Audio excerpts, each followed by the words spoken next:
Telugu audio Bible నిర్గమకాండము 27వ అధ్యాయము. మరియు 5 మూరల పొడుగు 5 మూరల వెడల్పు గల బలిపీఠమును తుమ్మకర్రతో నీవు చేయవలెను.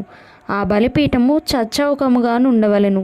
దాని ఎత్తు 3 మూరలు. దాని 4 మూలలను దానికి కొమ్ములను చేయవలెను. దాని కొమ్ములు దానితో ఏకాండముగా ఉండవలెను. దానికి ఇత్తడి రేకు పొదిగింపవలెను.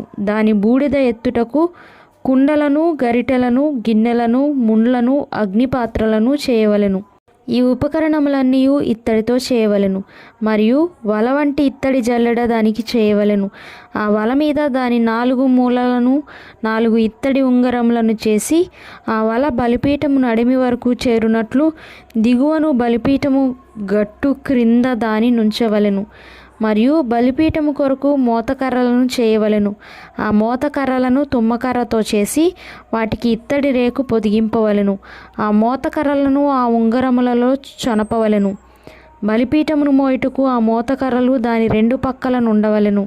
పలకలతో గుల్లగా దాని చేయవలెను. కొండ మీద నీకు చూపబడిన పోలికగానే వారు దాని చేయవలెను.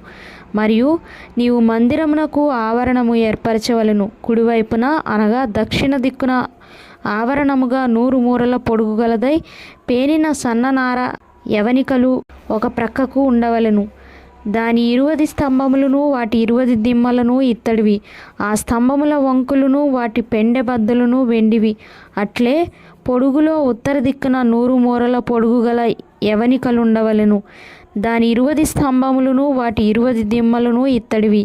ఆ స్తంభముల వంకులను వాటి పెండె బద్దలును వెండివి. పడమటి దిక్కున ఆవరణపు వెడల్పు కొరకు 50 మూరల యవనికలుండవలెను. వాటి స్తంభములు 10, వాటి దిమ్మలు 10. తూర్పు వైపున అనగా ఉదయ దిక్కున ఆవరణపు వెడల్పు 50 మూరలు. ఒక ప్రక్కను 15 మూరల యవనికలుండవలెను. వాటి స్తంభములు 3, వాటి దిమ్మలు 3. రెండవ ప్రక్కను 15 మూరల యవనికలుండవలెను. వాటి స్తంభములు 3, వాటి దిమ్మలను 3. ఆవరణపు ద్వారమునకు నీల ధూమ్ర రక్తవర్ణములు గల 20 మూరల తెర ఉండవలెను.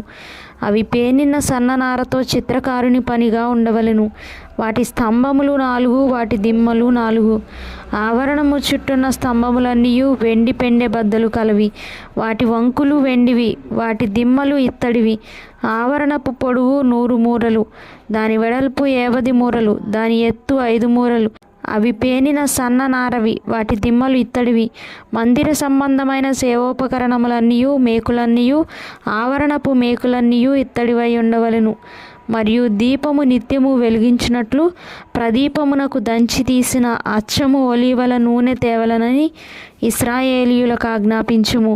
సాక్ష్యపు మందసము ఎదుటనున్న తెరకు వెలుపల ప్రత్యక్షపు గుడారంలో అహరోనును అతని కుమారులను సాయంకాలము మొదలుకొని ఉదయం వరకు యెహోవా సన్నిధిని దాని సవరింపవలెను.